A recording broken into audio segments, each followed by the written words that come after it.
김기덕 감독하고요, 조재현 씨인데요. 네. 경찰이 언제부터 좀 집중적으로 해보겠다고 하나요? 일단 김기덕 감독에 대해서는 정식 수사 바로 전 단계인 내사 단계에서 굉장히 빈번하게 발빠르게 움직이고 있는 걸로 전해지고 네. 있고요.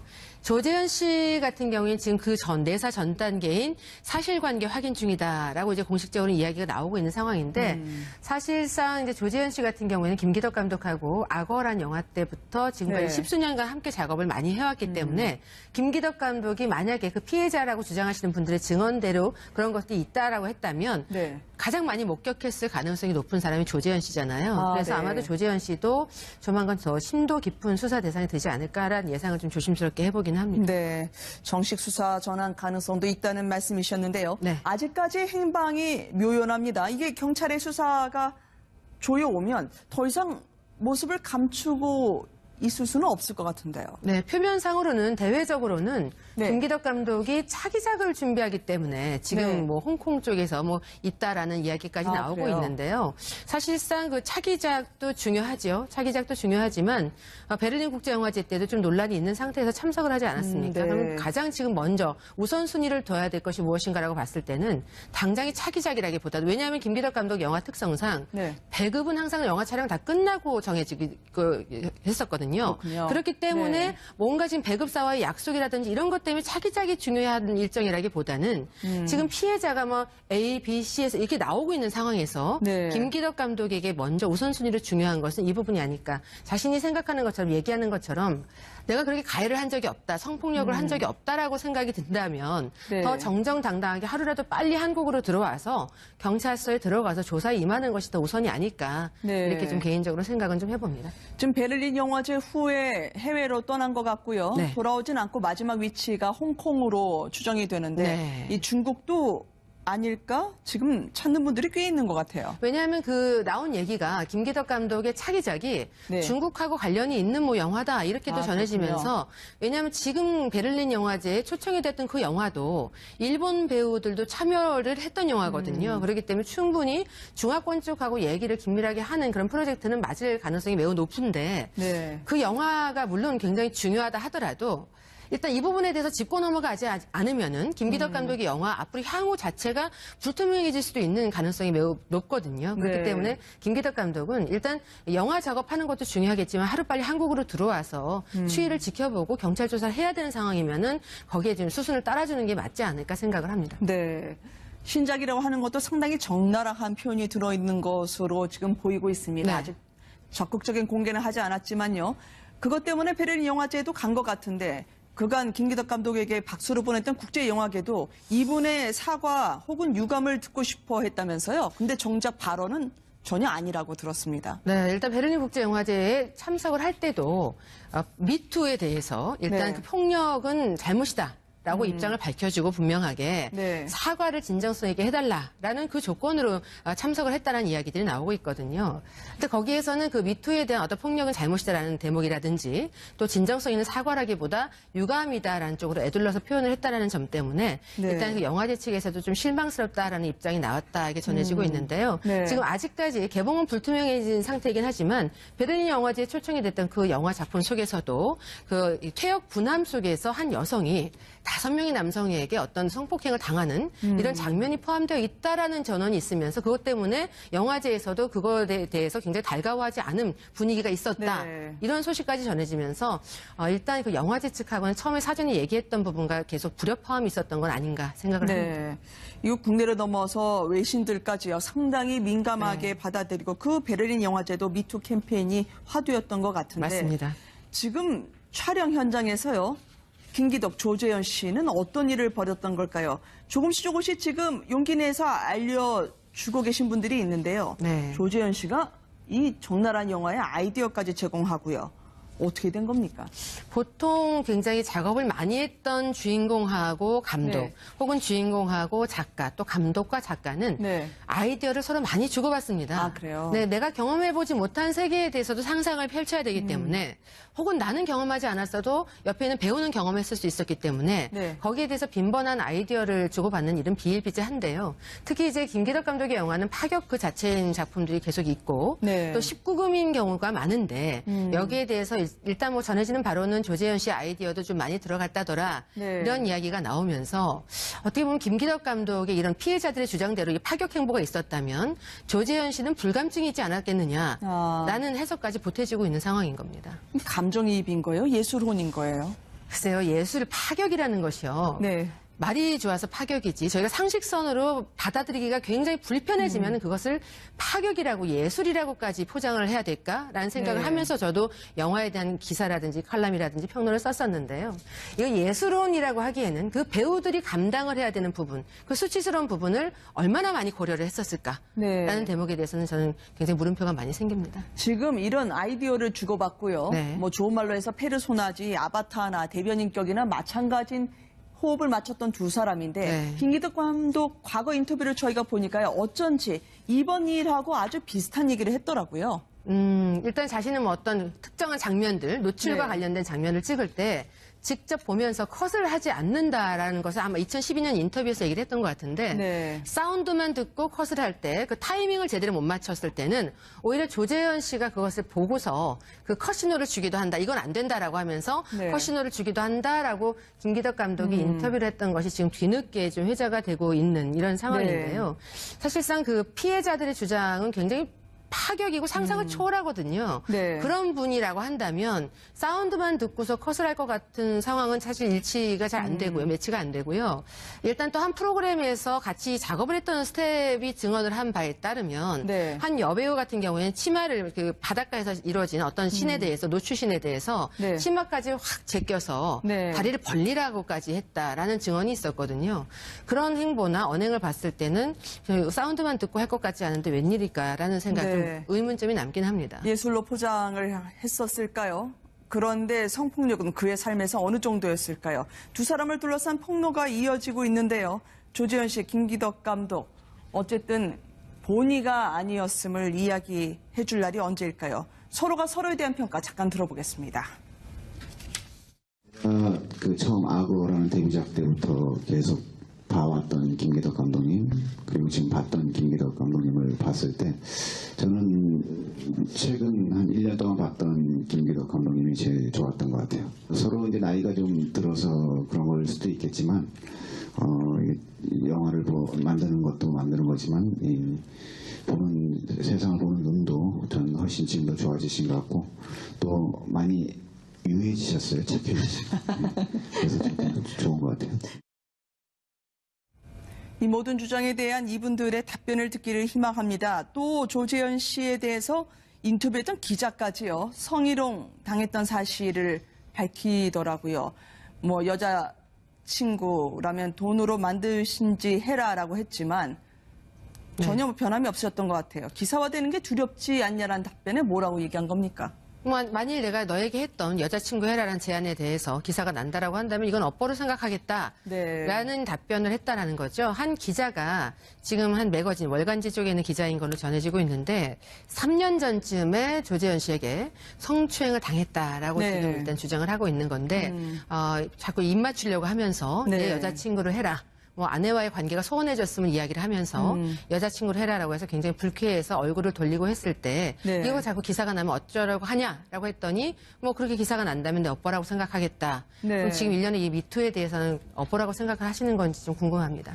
노출 장면이나요, 배드신이나 아마 정확한 가이드라인이 없다 보니까요. 국내에서도 몇 차례 네. 논란이 일지 않았겠습니까? 이거 어느 정도 좀 기준을 세워줘야 되는 거 아닐까요? 진작에 기준은 세워졌어야 네. 됐고요. 그 여배우들이 그 많은 촬영 기계들, 스태프들 앞에서 감독뿐 아니고 상대역뿐 아니고 많은 사람들이 지켜보는 가운데 한 번 촬영이 아니고요. 네. 위에서도 찍고 아래에서도 찍고 옆에서도 찍고 클로즈업도 찍고 풀샷도 찍고 네. 계속해서 같은 장면들을 찍어야 됩니다. 노출의 수위가 적고 크고를 떠나서 아무튼 여자에게 있어서 어떤 여자가 남자 배우분들도 제가 취재를 했을 때 네. 노출을 되게 부담스러워하세요. 촬영 전까지 굉장히 막 얹힌다, 자꾸 채기가 있다라고 얘기를 할 정도로 남자 배우들조차도 부담스러워하는 그 장면을 여배우들이 찍을 때 네. 정말 어떤 분들이 얼마큼 배려를 했을까 저는 여쭤보고 싶습니다. 거의 여배우에 대한 인격 부분에 대해서는 생각을 안 했던 것 같고 네. 그럼에도 불구하고 배우라는 숙명 때문에 내가 배우를 하겠다고 나왔기 때문에 이 작품을 선택을 했다는 이유로 난 이걸 잘 해내야 된다. 내가 이걸 못하면 작품에 민폐를 끼치는 것이니 잘 해야 된다. 라는 생각으로 여배우들이 지금 참여를 하고 있거든요. 그러니까 네. 진작부터 여배우들의 인권이라든지 이 가이드라인은 세밀하게 세워졌어야 맞다라는 생각을 합니다. 참 얼마나 고심이 되겠습니까? 네. 그렇지만 상대방은 예술이라고 하면서요. 또 작품을 위해서라고 억압적으로 이야기를 하면 안 따를 도리가 없고요. 그럼요. 여배우들에게 숙명, 노출에 대해서 문소리 씨가 이야기한 부분이 있거든요. 네. 잠깐 듣고 오겠습니다.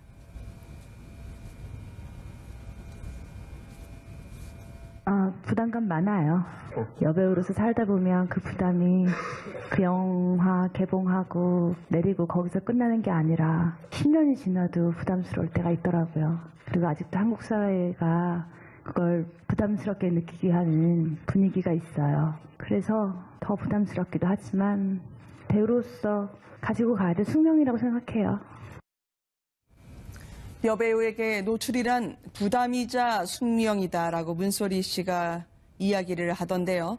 사실 여배우에게서는 배우라고 생각을 안 하고 앞에 여자만 집중적으로 보고 있는 감독이나 배우에 대한 일침인 것 같아요. 항상 꽃이어야 된다. 뭔가 네. 아름다움의 중심에 있어야 되고 아름다움, 예쁨을 담당을 해야 된다라고 하다 보니 네. 그 예술에서 어느 정도의 노출은 또 아름다움의 한 부분이기도 하잖아요. 그 여성의 아름다운 신체라든지 이런 부분에 대해서. 근데 네. 그걸 어느 정도까지 담아내느냐는 충분한 합의 이후에 이루어져야 되는데 네. 사실 과거에 있던 우리나라 영화 제작 시스템에서 여배우들에게 얼만큼 충분히 합의를 하고 선을 정하고 갔습니까라고 물었을 때 충분한 논의를 거친 영화들이 네. 제가 봤을 때는 많을 것 같지가 않은 거죠. 그래서 네. 아마 문소리 씨처럼 오랜 연륜의 소유자의 배우 입에서도 노출은 항상 부담스러우면서도 여배우로서의 숙명이다라고 네. 얘기를 하는 게 아닌가 싶습니다.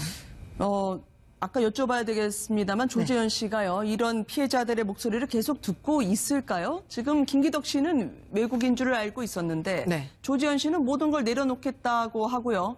공연 제작사도 문을 닫고 드라마에서도 이제 죽는 역할로 하차를 네. 했고요. 연예계 은퇴를 암시한 게 아니냐라는 얘기는 너무 나간 겁니까? 연예계 은퇴가 만약에 이게 네. 피해자들의 주장이 맞는 걸로 조사 결과 다 공적으로 판명이 된다라고 한다면 네. 은퇴를 암시하고 안 하고를 떠나서 자연히 자동 은퇴 수순입니다. 그리고 네. 일단 모든 대외적인 활동을 내려놓는 건 맞는 거고요. 일단 조재현 씨는 입장을 한 방송 프로그램에서 뭐 한 80%는 지금 거짓이다라는 네. 입장을 밝혔는데요. 여기에 대해서 이제 만약에 이제 경찰에서 내사 단계로 넘어갔을 때 혹은 혹여라도 이제 정식 수사 단계로 넘어갔을 때 어떤 입장을 정리해서 보여줄지에 대해서도 일단 궁금증이 모아지는 대목이기도 합니다. 네. 조재현 씨는 잠적이 아닌 수사를 받고 있는 상황이다라고 하는 보도도 나오곤 했었었는데요. 네. 자, 연예계 미투 운동은 어쨌든 다른 고비를 넘어서야 될 것 같습니다. 드라마 촬영 전에 이제는 좀 많이 방송사의 분위기도 바뀌어가지고요. 성희롱 예방 교육을 하기도 하고 아예 대본에 그 부분에 대해서 조금씩 안내문이 들어가 있다면서요. 좀 바람직한 것 같아요. 이거는 네. 왜냐하면은 그 남성분들이 생각할 때 이거 친밀감의 표현이야라고 생각하는 부분이 저희가 생각했을 때는 전혀 친밀하지 않은 거거든요. 네. 그 친밀감의 수위가 어디까지인지를 정해줄 수 있는 이런 가이드 예방, 그 성희롱 예방 가이드에 대해서 좀 숙지를 많이 할 필요가 있고요. 또 여자들 같은 경우에도 내가 이거는 불편하다라는 부분을 어디서부터 어떻게 표현해야 될지 모르는 경우가 많거든요. 네. 혹여라도 인간관계, 상하관계가 흐트러질까봐 주저하는 분들이 많은데 이런 예방 가이드, 성희롱 예방 가이드에 대해서는 좀 많이 방송가에 좀 퍼져야 되지 않을까 싶기도 합니다. 네, 전문 강사도 들어와서 하고요. 네네. 특히 서로가 단란하게 표시되는 부분에 대해서 더더욱이 힘줘서 예방 교육이 이루어지고 있다고 하네요. 네. 오늘 좋은 말씀 감사합니다, 교수님. 네, 감사합니다. 에서도 그거에 대해서 굉장히 달가워하지 않은 분위기가 있었다. 네. 이런 소식까지 전해지면서 일단 그 영화제 측하고는 처음에 사전에 얘기했던 부분과 계속 불협화음이 있었던 건 아닌가 생각을 합니다. 네. 이거 국내를 넘어서 외신들까지요. 상당히 민감하게 네. 받아들이고 그 베를린 영화제도 미투 캠페인이 화두였던 것 같은데 맞습니다. 지금 촬영 현장에서요. 김기덕, 조재현 씨는 어떤 일을 벌였던 걸까요? 조금씩 지금 용기 내서 알려주고 계신 분들이 있는데요. 네. 조재현 씨가 이 적나라한 영화의 아이디어까지 제공하고요. 어떻게 된 겁니까? 보통 굉장히 작업을 많이 했던 주인공하고 감독, 네. 혹은 주인공하고 작가, 또 감독과 작가는 네. 아이디어를 서로 많이 주고받습니다. 아, 그래요? 네, 내가 경험해보지 못한 세계에 대해서도 상상을 펼쳐야 되기 때문에, 혹은 나는 경험하지 않았어도 옆에 있는 배우는 경험했을 수 있었기 때문에, 네. 거기에 대해서 빈번한 아이디어를 주고받는 일은 비일비재한데요. 특히 이제 표면상으로는 대외적으로는 네. 김기덕 감독이 차기작을 준비하기 때문에 지금 네. 뭐 홍콩 쪽에서 뭐 있다라는 이야기까지 아, 나오고 그래요? 있는데요. 사실상 그 차기작도 중요하죠. 차기작도 중요하지만 베를린 국제영화제 때도 좀 논란이 있는 상태에서 참석을 하지 않았습니까? 네. 그럼 가장 지금 먼저 우선순위를 둬야 될 것이 무엇인가라고 봤을 때는 당장이 차기작이라기보다도, 왜냐하면 김기덕 감독 영화 특성상 네. 배급은 항상 영화 촬영 다 끝나고 했었거든요. 그렇군요. 그렇기 때문에 네. 뭔가 지금 배급사와의 약속이라든지 이런 것 때문에 차기작이 중요한 일정이라기보다는 지금 피해자가 뭐 A, B, C에서 이렇게 나오고 있는 상황에서 네. 김기덕 감독에게 먼저 우선순위로 중요한 것은 이 부분이 아닐까. 자신이 생각하는 것처럼, 얘기하는 것처럼 내가 그렇게 가해를 한 적이 없다, 성폭력을 한 적이 없다라고 생각이 든다면 네. 더 정정당당하게 하루라도 빨리 한국으로 들어와서 경찰서에 들어가서 조사에 임하는 것이 더 우선이 아닐까. 네. 이렇게 좀 개인적으로 생각은 좀 해봅니다. 지금 베를린 적극적인 공개는 하지 않았지만요. 그것 때문에 베를린 영화제에도 간 것 같은데 그간 김기덕 감독에게 박수를 보냈던 국제영화계도 이분의 사과 혹은 유감을 듣고 싶어 했다면서요. 근데 정작 발언은 전혀 아니라고 들었습니다. 네, 일단 베를린 국제영화제에 참석을 할 때도 미투에 대해서 일단 네. 그 폭력은 잘못이다. 라고 입장을 밝혀주고 분명하게 네. 사과를 진정성 있게 해달라라는 그 조건으로 참석을 했다는 이야기들이 나오고 있거든요. 근데 거기에서는 그 미투에 대한 어떤 폭력은 잘못이다라는 대목이라든지 또 진정성 있는 사과라기보다 유감이다라는 쪽으로 애둘러서 표현을 했다라는 점 때문에 네. 일단 그 영화제 측에서도 좀 실망스럽다라는 입장이 나왔다 이게 전해지고 있는데요. 네. 지금 아직까지 개봉은 불투명해진 상태이긴 하지만 베를린 영화제에 초청이 됐던 그 영화 작품 속에서도 그 퇴역 분함 속에서 한 여성이 5명의 남성에게 어떤 성폭행을 당하는 이런 장면이 포함되어 있다라는 전언이 있으면서 그것 때문에 영화 김기덕 감독하고요. 조재현 씨인데요. 네. 경찰이 언제부터 좀 집중적으로 해보겠다고 하나요? 일단 김기덕 감독에 대해서는 정식 수사 바로 전 단계인 내사 단계에서 굉장히 빈번하게 발빠르게 움직이고 있는 걸로 전해지고 네. 있고요. 조재현 씨 같은 경우에는 지금 그 내사 전 단계인 사실관계 확인 중이다라고 이제 공식적으로 이야기가 나오고 있는 상황인데 사실상 이제 조재현 씨 같은 경우에는 김기덕 감독하고 악어란 영화 때부터 지금까지 네. 10수년간 함께 작업을 많이 해왔기 때문에 김기덕 감독이 만약에 그 피해자라고 주장하시는 분들의 증언대로 그런 것들이 있다라고 했다면 네. 가장 많이 목격했을 가능성이 높은 사람이 조재현 씨잖아요. 아, 그래서 네. 아마도 조재현 씨도 조만간 더 심도 깊은 수사 대상이 되지 않을까라는 예상을 좀 조심스럽게 해보기는 합니다. 네, 정식 수사 전환 가능성도 있다는 말씀이셨는데요. 네. 아직까지 행방이 묘연합니다. 이게 경찰의 수사가 조여오면 더 이상 모습을 감추고 있을 수는 없을 것 같은데. 이 영화제 후에 해외로 떠난 것 같고요. 네. 돌아오진 않고 마지막 위치가 홍콩으로 추정이 되는데 네. 이 중국도 아닐까? 지금 찾는 분들이 꽤 있는 것 같아요. 왜냐하면 그 나온 얘기가 김기덕 감독의 차기작이 네. 중국하고 관련이 있는 뭐 영화다 이렇게 또 아, 전해지면서 왜냐하면 지금 베를린 영화제에 초청이 됐던 그 영화도 일본 배우들도 참여를 했던 영화거든요. 그렇기 때문에 충분히 중화권 쪽하고 얘기를 긴밀하게 하는 그런 프로젝트는 맞을 가능성이 매우 높은데 네. 그 영화가 물론 굉장히 중요하다 하더라도 일단 이 부분에 대해서 짚고 넘어가지 않으면은 김기덕 감독의 영화 앞으로 향후 자체가 불투명해질 수도 있는 가능성이 매우 높거든요. 그렇기 네. 때문에 김기덕 감독은 일단 영화 작업하는 것도 중요하겠지만 하루빨리 한국으로 들어와서 추이를 지켜보고 경찰 조사를 해야 되는 상황이면은 거기에 지금 수순을 따라주는 게 맞지 않을까 생각을 합니다. 네. 신작이라고 하는 것도 상당히 적나라한 표현이 들어있는 것으로 지금 보이고 있습니다. 네. 아직